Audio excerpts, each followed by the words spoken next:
So hello and welcome. I'm Helen Letchfield. I'm the co-founder of P&P Coaching, and today I'm joined by Tim Hedin, who is a new coach in our team and who is going to be talking about his experience and his background in financial service, as well as his role as a coach.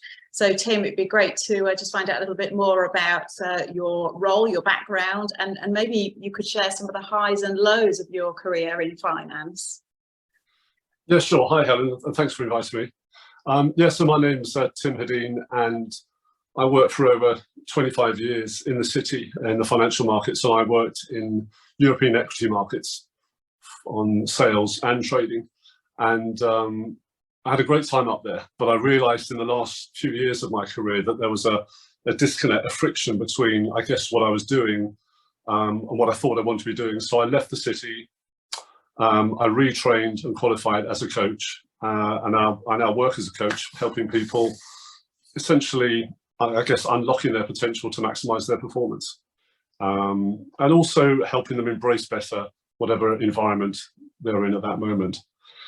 As regards highs and lows, yeah, I was up there for quite a time. I guess the highs would be the early years. You know, I started in the city and on the old stock exchange floor in the years leading up to Big Bang, which was a period of huge deregulation and a really exciting time, full of growth and opportunities for people starting the businesses where exponential might be too big a word, but certainly the shackles of the old market were taken off. So your career progression was much sharper and much faster, you know, if you had the aptitude to do the job. And you were given a lot of freedom and a lot of responsibility very early as well, which sounds a dangerous combination, but actually it worked really well. And what I really loved is that they didn't train you or teach you. It was very much like, here it is, go and do it. And you could either do it or you couldn't. So it's very freeing and you know, a lot of autonomy, which I thrive in. So that was the highs. And then funny enough, the lows would probably be the last few years of my career. So you had the financial crisis, sort of 2008, and the after effects for 2 or 3 years at least after that. And then you had the flip side, a huge amount of regulation came into the markets. And I felt that was slowly choking the sort of entrepreneurial spirit and flair and national sort of ingenuity. And I felt constrained, and the job felt, I was just like ticking boxes. So it's the sort of two extremes really, and it's interesting to look at the fact that the early years were the fun years and it got tougher towards the end. Yeah, so it sounds like it was fantastic in the areas of supporting your ambition and your career progression, your freedom and that sense of responsibility and steep learning curve and all of those things. But I guess the downside is, yeah, suffering things that I guess are out of your control, which, in some ways is happening again now, isn't it, with the, the way things are and the economy. So just, almost a repeat probably of what you went through in 2008. And I think a lot of people who are still in financial markets are going to be struggling with much of the same. Yeah, definitely. Yeah, it was just adapting to a new world, and perhaps I could have adapted better. I don't know, but just as I said, yeah, it was just a very sharp contrast between the two. Yeah. So obviously it came with its stresses. So what would you say that the impact was of working in such a stressful job, and did it have an impact on your health and well-being at all? Yeah, it really did. I didn't realise it at the time, but it's interesting to look back. I had I sort of had 3 times up in the city, 8 or 9 years each. And then I took a break, a sabbatical, sort of elongated sabbatical twice. And I hadn't realised why I'd done that. And I hadn't realised it was stress.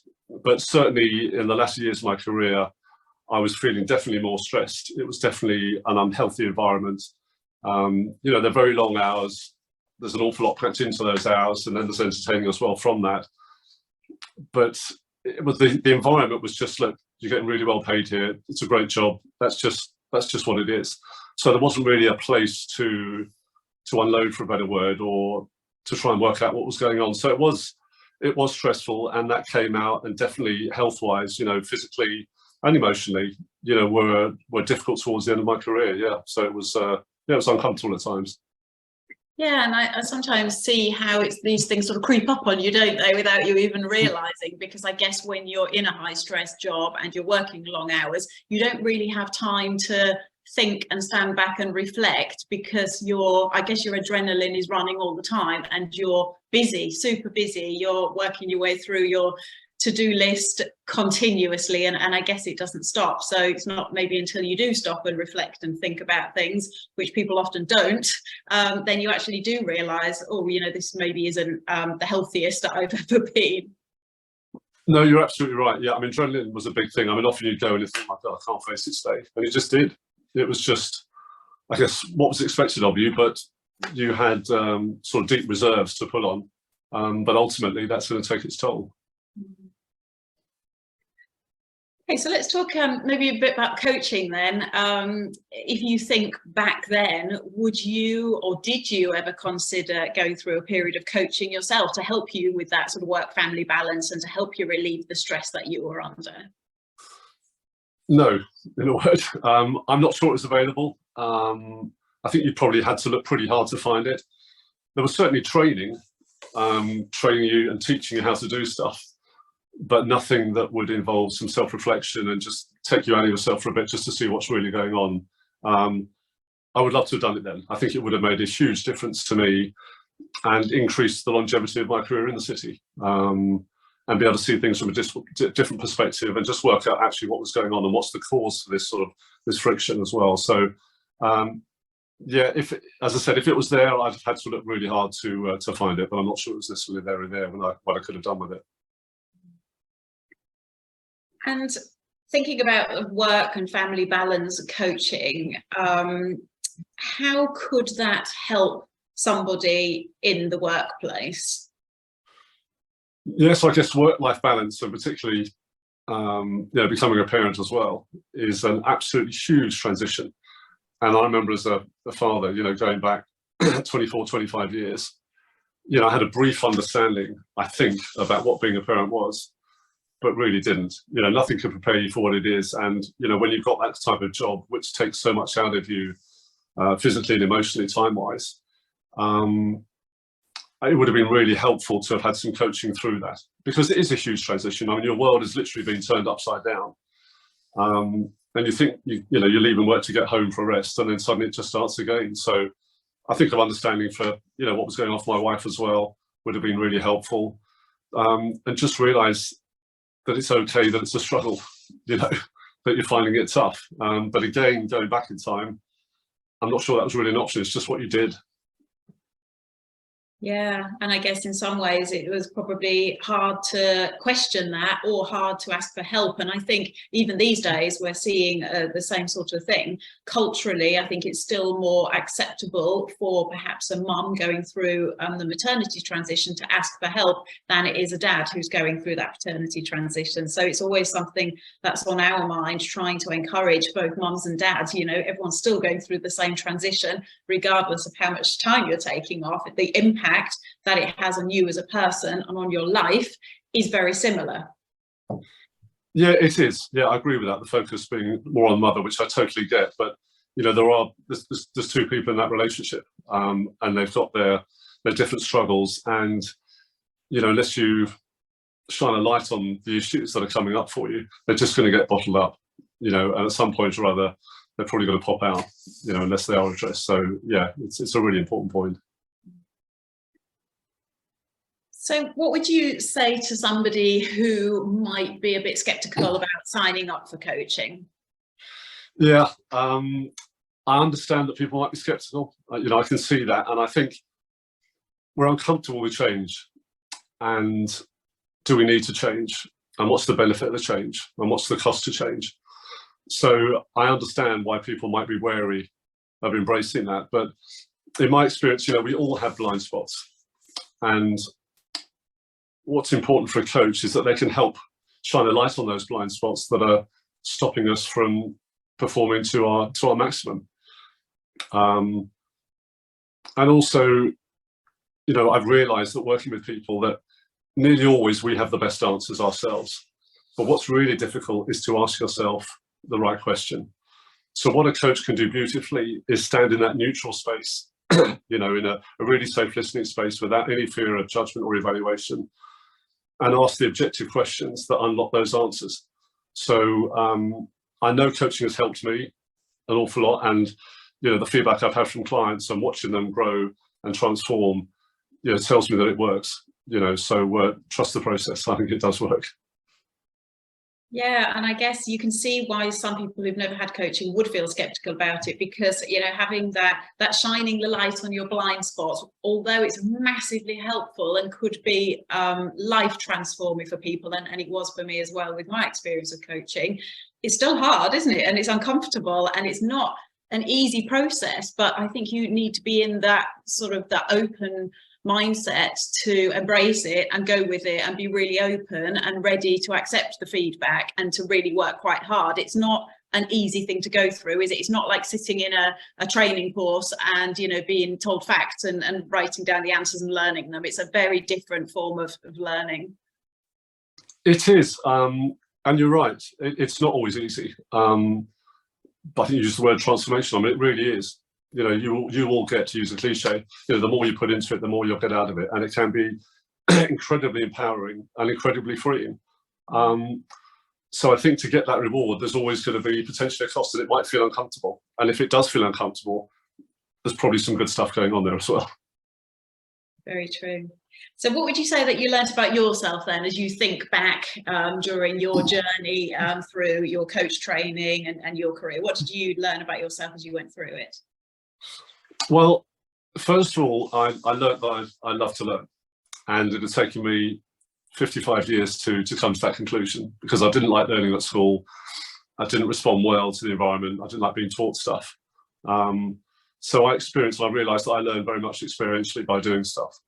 So I guess the first key thing is realizing that just because I'd been a certain way didn't mean that I had to be that way forever. You know, I could change. I could get off the railway tracks, if you like me, and move in a different route. And that was really freeing. And also just seeing how much change I and people are capable of if you're willing to go that way.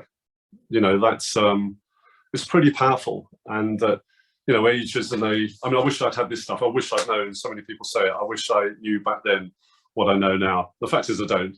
But I am where I am. And I've also realized, I think, that there's probably always going to be a gap with where I am and where I want to be. And that's okay, you know, and, you know, it's sort of progress, not perfection. And, you know, it's the journey, not the destination. But, yeah, it's just opened my mind up to a different world. Yeah, I think that sounds very dramatic, but it's just realizing there's way more out there than I thought there was, yeah. So if this is a real coaching question in itself, what if you had to choose one thing that you would do differently, what would that be? Yes, okay, well that's easy. Listen more and listen better. I realized that I wasn't a great listener, so I listened really to reply rather than understand what was going on for people. So I would constantly interrupt people. In the city, it was very important I had opinions, and very important those opinions were right. So I didn't really listen to outside opinions. You know, I was either right. If I was wrong, I was unlucky. You know, and I realized that I didn't listen to myself, you know, physically and emotionally. I realized I'd love to have listened better to my kids, to my wife, and to my work colleagues, and particularly when managing people. You know, I've been gifted the space to explore my own thoughts. And when I give my clients that space, it's amazing what people can come out with. You know, to sit in a place where you know you're not going to be judged or evaluated or interrupted, it literally ignites the mind. I mean, literally, you know, I've seen my own thinking just sort of burst out from nowhere. And I've watched people's thinking be ignited as well by being given that precious gift. So, you know, my team, if I think about my team, I just didn't listen to them. You know, and there were half a dozen people on that team who would have had genius ideas, and I might have listened but just gone, yeah, but. So I think, yeah, the gift I've received of people listening to me and what I'd love to give to other people, I think is absolutely transformational. Yeah, so I guess what we're talking about in some ways is what our view of success looks like. And I guess over the years it changes, doesn't it? So from your perspective, do you think that your own view of what makes you successful has changed? Yes, definitely. I mean, there is I guess, a view of what success, well, I guess you learn from your family, you learn from society, and it'll be very, it'll be very tangible stuff. It'll be financial rewards and tangible rewards. But I think, so if I look back on my career, I had a successful career, but I'm not sure I appreciated that. And I think now I'd look more at feeling, say, satisfied or fulfilled rather than successful. I feel if I'd been more fulfilled, more satisfied, then I would see that successful. Yeah, so I think that I'd see a big difference, a big shift along the curve between how I valued success back then and how I see it now.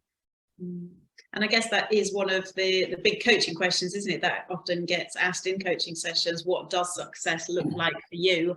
And giving yourself the opportunity to reflect on that.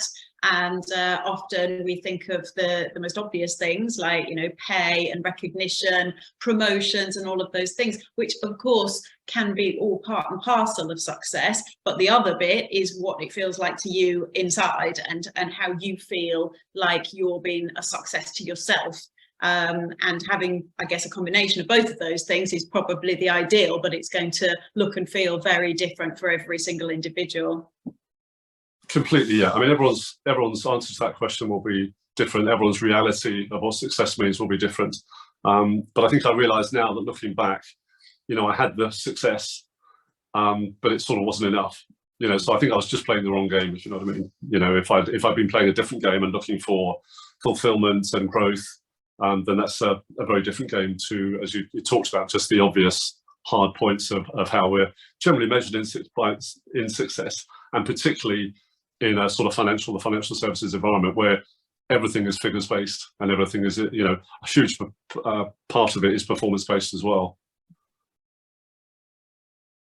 Great. Well, it's been great talking to you, Tim. Thank you so much for sharing all of your insights on your career and also on your coaching as well. It's been great. Lovely to talk to you.